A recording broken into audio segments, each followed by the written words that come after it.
Olá, sejam bem-vindos mais uma vez, onde nós vamos dar continuidade ao nosso estudo do livro do Gênesis. E como eu disse para vocês no último vídeo, nós vamos estudar hoje a outra parte do capítulo 30 do livro do Gênesis, tá? Pegue a sua Bíblia então, abra em Gênesis capítulo 30, versículos de 25 até o 43. Porque nós estudamos, no outro vídeo que nós fizemos, nós estudamos o capítulo 29 e entramos no capítulo 30, fomos até o versículo 24.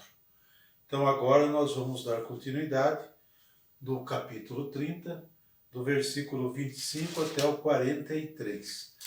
Então, espero que você já esteja com a sua Bíblia na mão, espero que vocês estejam gostando do nosso estudo, da nossa reflexão e espero que vocês estejam gostando de estar conhecendo um pouco mais, né, a palavra de Deus, principalmente a origem dos patriarcas, a origem da nossa fé. A nossa fé que chegou, a fé que chegou até nós tem origem aqui, né, tem origem nos patriarcas, nesse povo eleito do povo de Israel, ok?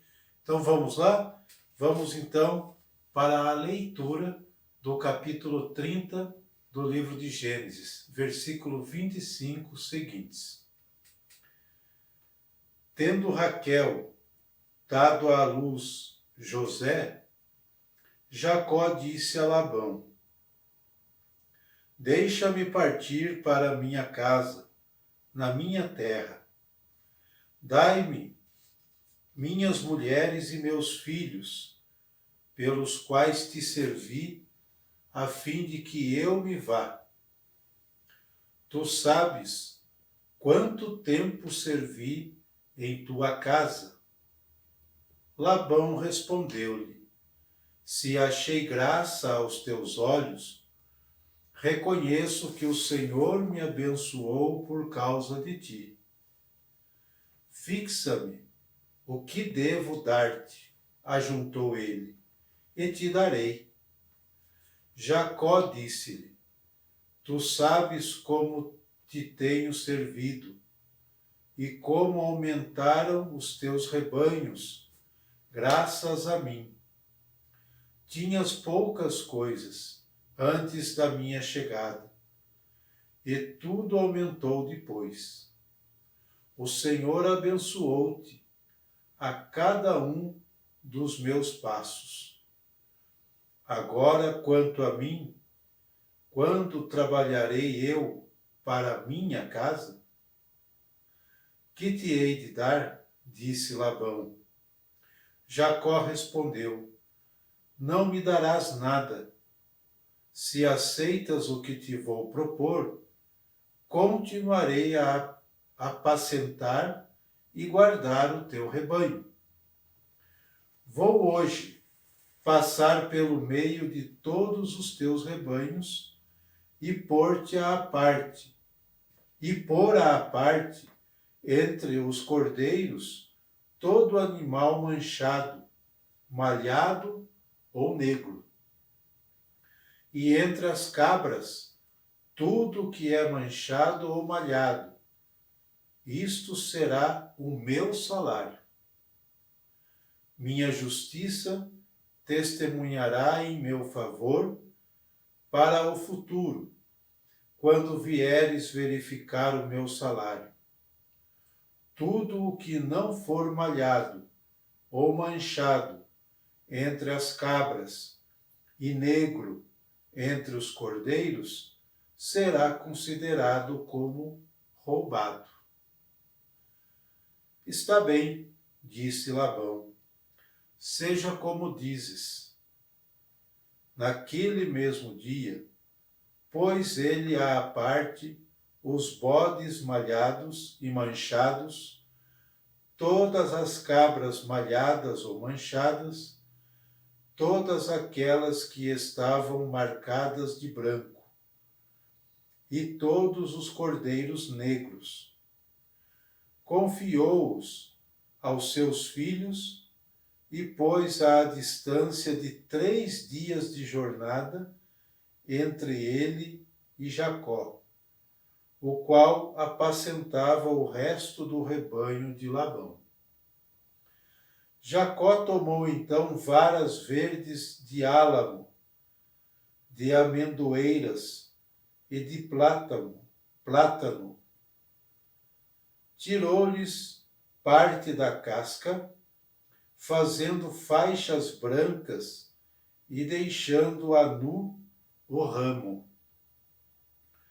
Colocou as varas assim, preparadas, sob os olhos das ovelhas, nas pias e nos bebedouros, onde vinham beber. Indo a beber, entravam em calor, e como entrassem no calor do coito, diante dessas varas, concebiam cordeiros riscados, malhados e manchados. Jacó punha-os à parte e voltava a face dos animais para o que era malhado e negro no rebanho de Labão. Constituiu assim rebanhos para si, que não se misturaram aos de Labão. Além disso, Jacó só punha suas varas nos bebedouros, sob os olhos das ovelhas em calor, a fim de que seu coito se fizesse perto das varas, quando se tratava de ovelhas vigorosas. Quando eram fracas, não punha as varas, de sorte que os cordeiros raquíticos eram para Labão e os vigorosos para ele. Esse homem tornou-se assim extremamente rico e teve muitos rebanhos, escravas e escravos, camelos e jumentos. Esta é a leitura da outra metade do capítulo 30, que nós vamos dar continuidade hoje no nosso estudo. Também muito interessante, né? Quando nós lemos assim o texto, nós precisamos ir, como eu sempre digo e sempre vou repetir, porque é necessário para nós entender o contexto, né? O contexto de tudo isso. Então vamos lá. O que o texto nos diz? O texto aqui, do capítulo 30, versículo 25 seguintes, nos diz que Jacó pretende voltar para junto de seu pai Isaque, com seus bens e sua família. Esse é o pedido que ele faz para o seu sogro Labão. Mas nós vemos no desenrolar desta história, desses versículos, a negociação entre Jacó e Labão, que realça o íntimo propósito de um e de outro de tirar vantagens, de tirar vantagem. Nós vimos aqui no texto, a negociação é muito delicada, tem suas minúcias, porque ninguém quer sair perdendo. A família está numerosa, os bens aumentaram, então o desejo, a cobiça de ficar dominando tudo aquilo é grande para ambos. Então isso nós vimos no texto. Se nós não vimos, a partir do estudo a gente começa a anotar isso, né? A negociação entre os dois, no fundo de tudo isso, tem um desejo de tirar vantagem tanto de Jacó quanto de Labão. Isso é notório no texto que nós lemos, ok? Vamos lá. Era lógico que o crescimento do grupo familiar estimulasse Jacó a procurar novos horizontes. Ele não podia ficar ali. Ele queria sair vamos dizer assim, do seu sogro. Ele queria novos horizontes, ele queria um espaço para ele, o que é comum na vida de qualquer ser humano. Não é diferente aqui para o povo da Bíblia. Jacó, vendo sua família crescer, ele quer desbravar novos horizontes. Vamos dizer na nossa linguagem de hoje, ele quer um lugar que seja dele. Está claro isso no texto aqui, ok? Mas também que Labão aspirasse manter o controle sobre aquele clã numeroso, rico em gado. Aquele clã estava muito grande, o número de animais era muito grande. E Jacó diz a Labão que Labão tinha pouca coisa quando ele chegou. Então foi graças ao trabalho de Jacó que o rebanho aumentou, que tudo prosperou, que tudo cresceu. Jacó tinha mão para o negócio. Então, ele tem parte nisso também, né? Mas o desejo de Labão de continuar dominando sobre aquele clã também é muito grande. Aqui nós vemos o jogo dos interesses humanos. Os interesses humanos são assim. Quando há bens, principalmente bens materiais, aguça o sentido das pessoas, aguça o desejo de controle, de dominação, o desejo de não querer perder o poder, de continuar ali dominando tudo. Isso não é diferente para o povo da Bíblia. Isso mostra a realidade de todos nós, dos povos de todos os tempos, quando há bens e muitos bens envolvidos no meio. Ok? Vamos lá então. Ambos procuram para si o maior proveito, né? Saindo finalmente vitorioso Jacó. Jacó sai vitorioso desse acerto de contas, que apela para uma antiga crença da época. Uma antiga crença, uma espécie de, digamos na nossa linguagem hoje, de superstição, né? Segundo a qual a imagem que impressiona animais e pessoas no momento de sua concepção permanecerá ou se refletirá em sua descendência. Nós vimos aqui o jogo desta crença, dessa superstição que Jacó usa a seu favor, neste relato do capítulo 30, né? Quando ele separa as ovelhas, os bodes, os carneiros, né, que eram de Labão, ele se propõe ficar com aqueles malhados, manchados e negros, mas ele faz um jogo ali, com uma antiga crença, com uma antiga superstição da época, do local. Do quê? Né? De se os machos e as fêmeas observavam as varas riscadas, como diz no texto aqui, no momento da sua copulação, as crias teriam essas características. Sairiam riscadas, sairiam manchadas, sairiam negras. Era uma crença da época, ok? Que Jacó usa a seu favor.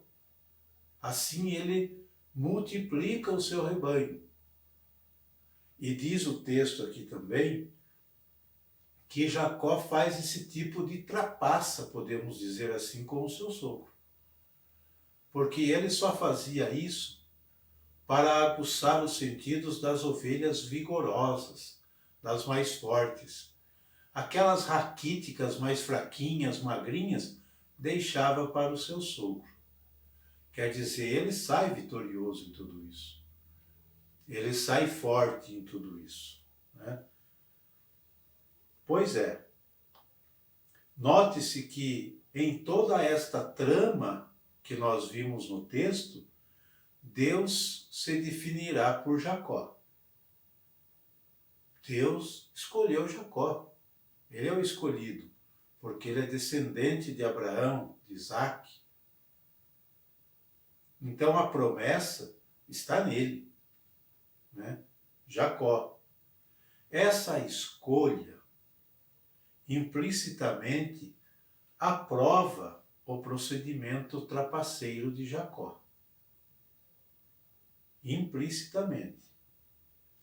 Não esqueçamos que a tendência da consciência religiosa é atribuir a Deus, como vontade sua, o rumo que a história foi tomando.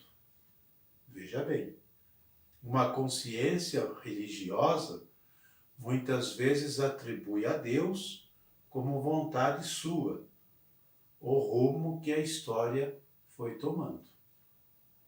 Então, é lógico que no pensamento, a grosso modo, Deus abençoou, entre aspas, esta trapaça de Jacó, mas não é bem assim.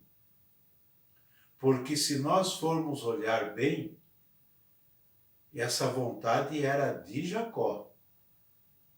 O desejo de crescer e multiplicar seu rebanho era de Jacó, não de Deus.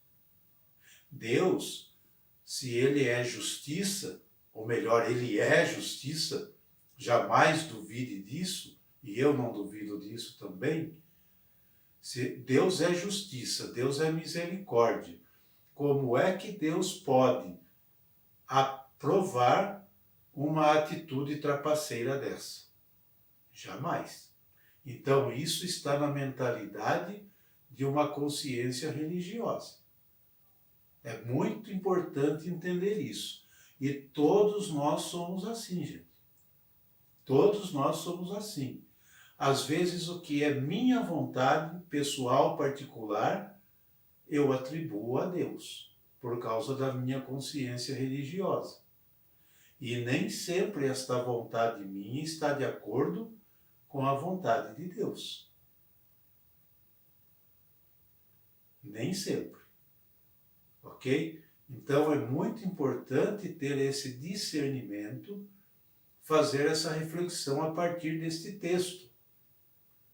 Porque senão, nós atribuímos a Deus coisas ilógicas, coisas que não combinam, podemos dizer assim, com a imagem do Deus da Bíblia, com a imagem do Deus misericordioso, do Deus que é justiça.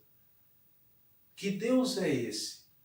Que faz um prosperar e o outro ficar com o resto. Esse Deus não existe. Esse Deus é equivocado na mentalidade humana. E às vezes uma consciência religiosa perversa faz essa imagem de Deus ser incutida na mente das pessoas de fé. Isso é muito perigoso. Esse texto nos leva a refletir sobre isso. Um Deus que deixa um morar no palácio e o outro num casebre de beira de estrada ou numa montanha, não pode ser o Deus da Bíblia. Esse Deus não existe. É muito injusto um Deus desse, certo? Então a Bíblia vai colocando isso para ser provocada essa reflexão.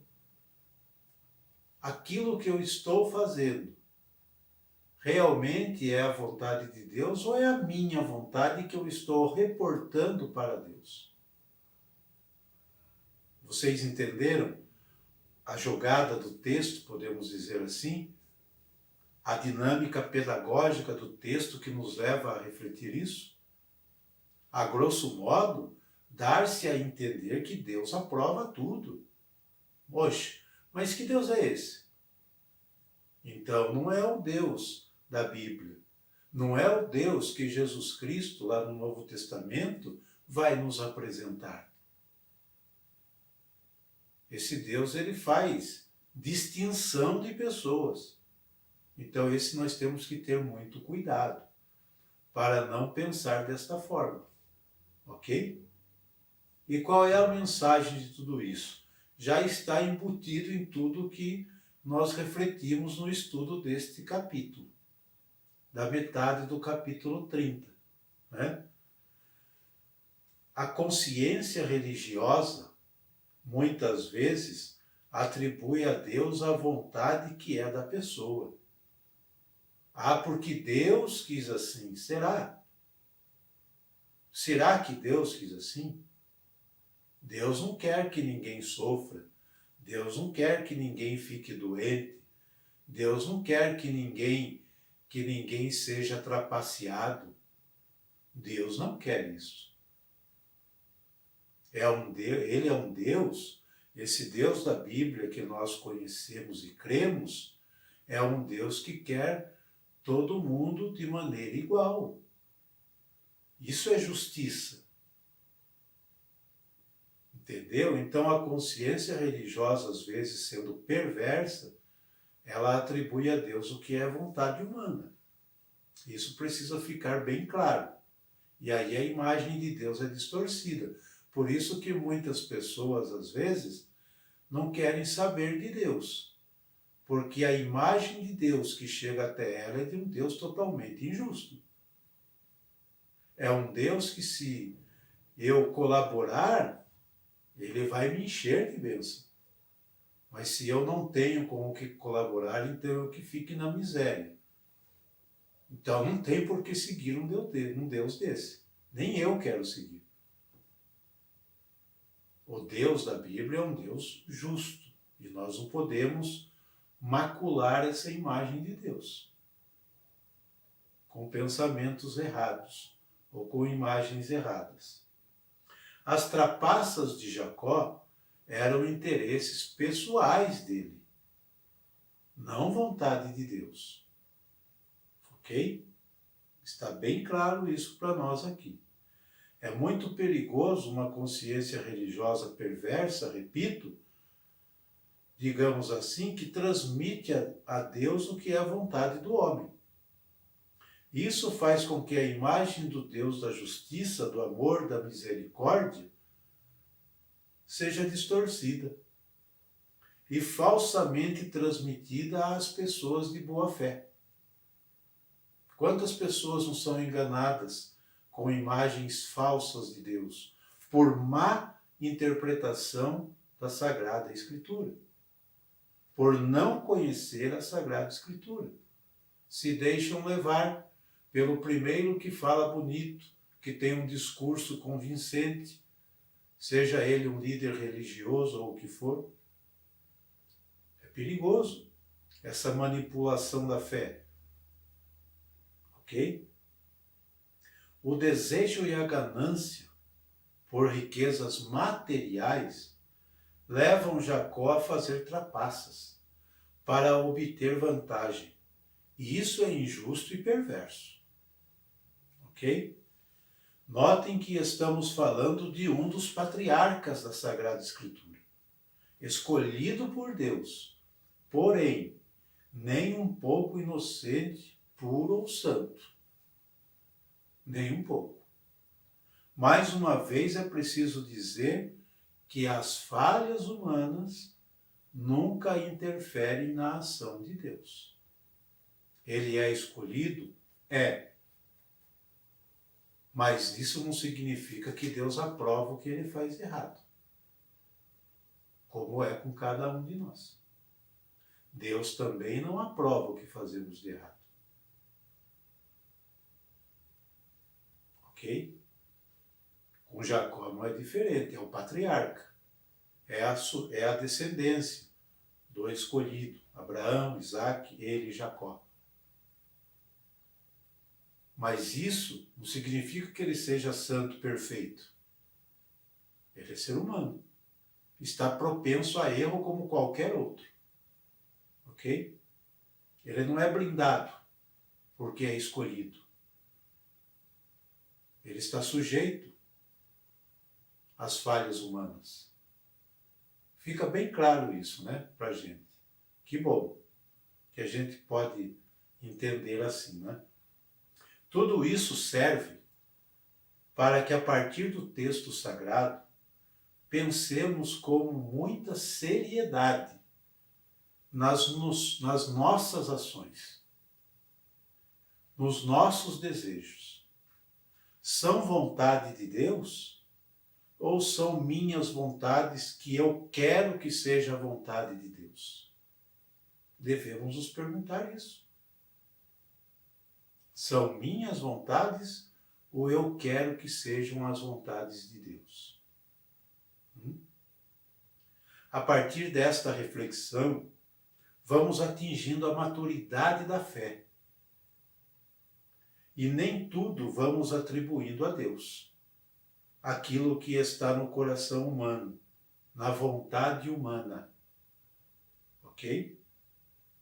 Em grande parte da nossa vida, vivemos uma dicotomia entre nossa vontade e a vontade de Deus. Nem sempre a vontade de Deus nos agrada. Nem sempre. Porque o ser humano tem algo em si de querer sempre levar vantagem em tudo. Então, às vezes, a vontade de Deus, e a maioria das vezes, a vontade de Deus é contrária à vontade humana, isso causa até revolta. Mas Deus não pensa como nós, vai dizer a Sagrada Escritura. Os pensamentos deles estão longe dos nossos pensamentos. Ele é Deus. Ok? Em grande parte da nossa vida vivemos essa dicotomia, né, entre a nossa vontade e a vontade de Deus. Nem sempre a vontade de Deus nos agrada, porque vai contra as nossas vontades egoístas. Então esta metade do capítulo 30 que estudamos é para nos levar a refletir sobre isso. Sobre aquilo que nós reportamos a Deus, que no fundo é vontade humana, meramente humana, do egoísmo humano. E isso nós precisamos tomar cuidado, como eu já disse, para não distorcermos a imagem do Deus verdadeiro, do Deus justiça, do Deus amor, do Deus misericórdia. Ok? Espero que vocês tenham gostado desse estudo, espero que vocês tenham apreciado, tenham aprendido um pouquinho mais, né, sobre este Deus que nós amamos, que nós temos fé nele, que nós cremos, e espero você para o próximo vídeo, se Deus quiser. Um abraço e até lá!